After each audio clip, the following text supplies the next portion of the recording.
Okey, so macam mana korang nak claim RM30 tu?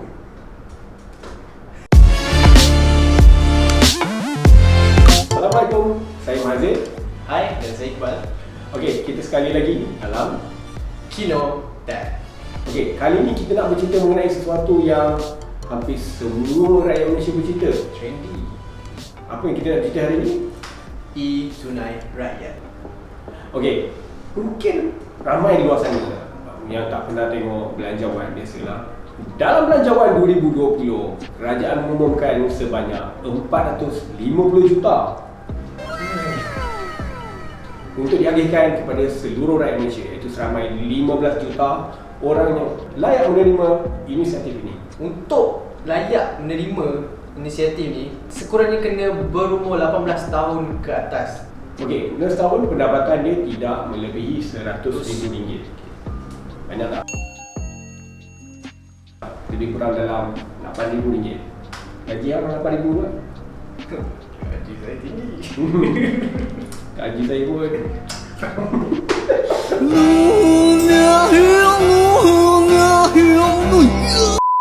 Alright, tapi inisiatif ni lama ke, sekejap ke? Okay, actually dia start 15 Januari 2020 sehingga 14 Mac 2020. Kalau kita bandingkan sebelum ni, ada bantuan beri dan program lain.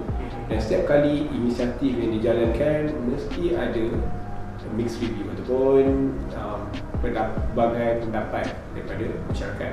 Ada yang baik dan ada yang tak berapa lah, tapi biasalah. Okay, so macam mana korang nak claim RM30 tu? Ada 3 aplikasi yang korang boleh claim. Yang first, TouchNGo E-Wallet. Kemudian GrabPay. Dan last sekali ialah Boost. Diorang ada pengguna yang ramai, sebab tu dipilih. Korang mesti tak kisah pun lah apa benda semua ni, tapi yang paling penting, korang boleh claim duit ni. Tapi the big question is, macam mana korang nak claim? Jadi hari ni kita akan tunjuk macam mana kita nak gunakan mobile phone dan kita akan claim kita punya RM30. Okey, saya sebagai pengguna Android, jadi saya menggunakan Play Store untuk download app yang saya ingin gunakan. Saya tinggal di Lembah Kelang, jadinya drive around mesti ada tol. Jadi saya memilih e-wallet TouchNGo ataupun TouchNGo E-Wallet. Sebagai saya pula, seorang orang muda, biasanya menggunakan kemudahan dah, biasa-biasa kan, Grab ke apa kan. So, kita dah ada Grab. Dia orang cakap kita boleh gunakan Grab untuk claim. So, saya memang dah ada Grab. Kita boleh gunakan untuk Grab food juga, beli makanan dengan duit tu. So, sebagai pengguna iOS, saya akan download kat App Store. Dia nak cakap aku tua lah tu. Okey, bagi korang pula yang tak tahu macam mana nak pakai, nak guna duit RM30 ni, untuk buat apa? Jadinya korang ada lagi satu option, iaitu korang boleh gunakan Boost. Kerana apa? Kerana gunakan Boost, korang boleh withdraw duit ni daripada korang punya e-wallet pergi ke conventional bank, seperti contohnya CIMB, A-Bank dan lain-lain. Tapi bagi kami, saya pilih TouchNGo E-Wallet dan saya pilih Grab.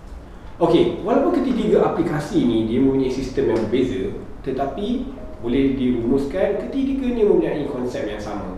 Okey, apabila anda launch untuk kali yang pertama, anda akan dapat satu splash screen yang mana anda perlu sama ada create account ataupun login. Jadi anda pilih create account, jangan create login kerana anda perlu create account yang pertama.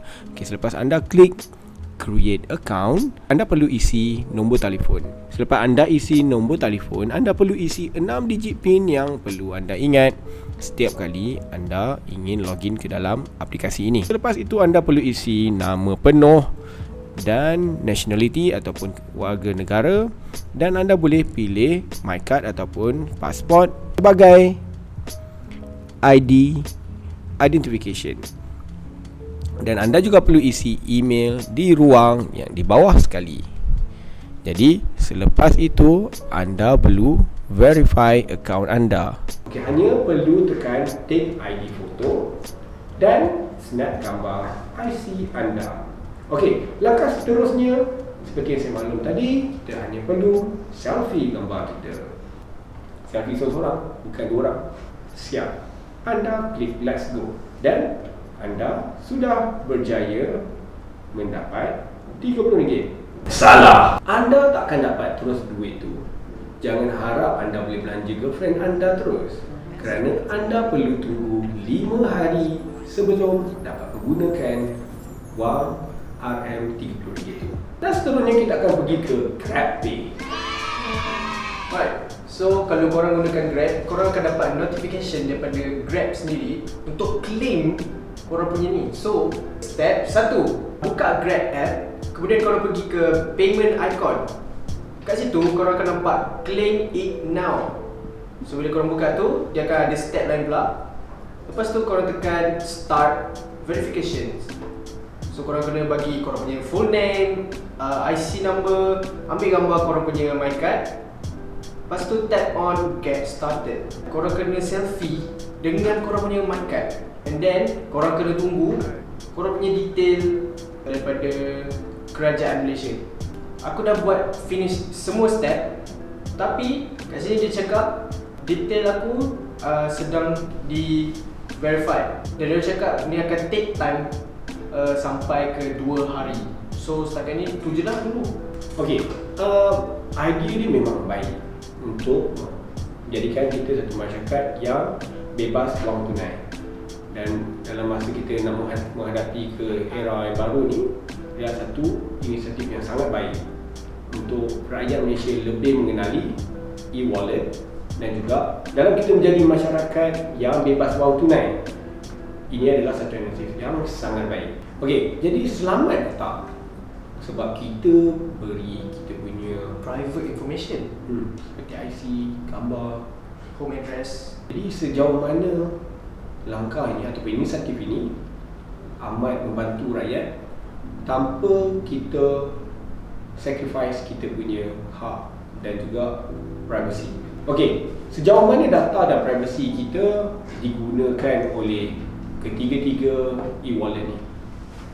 Mungkin tak dapat kita pastikan buat masa sekarang, tapi mungkin government ataupun kerajaan boleh lebih telus dengan bagaimana mereka menggunakan data-data ini. Kerajaan patut lebih tegas dan kena bekerjasama dengan syarikat e-wallet ini untuk memastikan kegusaran rakyat mengenai isu data dan privacy ini dapat diselesaikan dan juga dapat beritahu kepada rakyat. Antara masalah lain yang boleh kita tengok ialah kebanyakan e-wallet ni tak benarkan kita untuk tunaikan dia.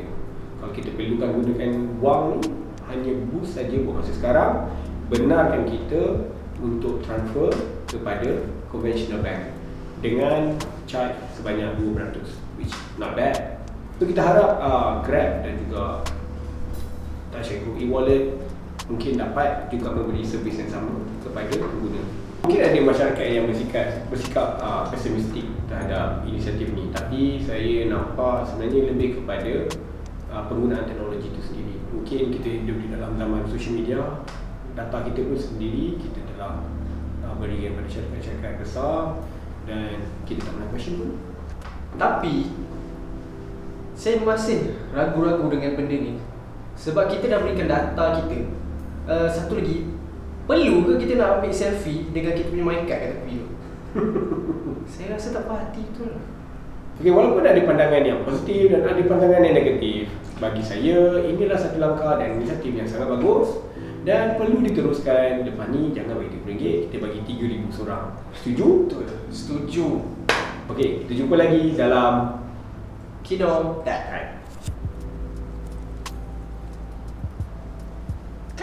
Okay. Dah.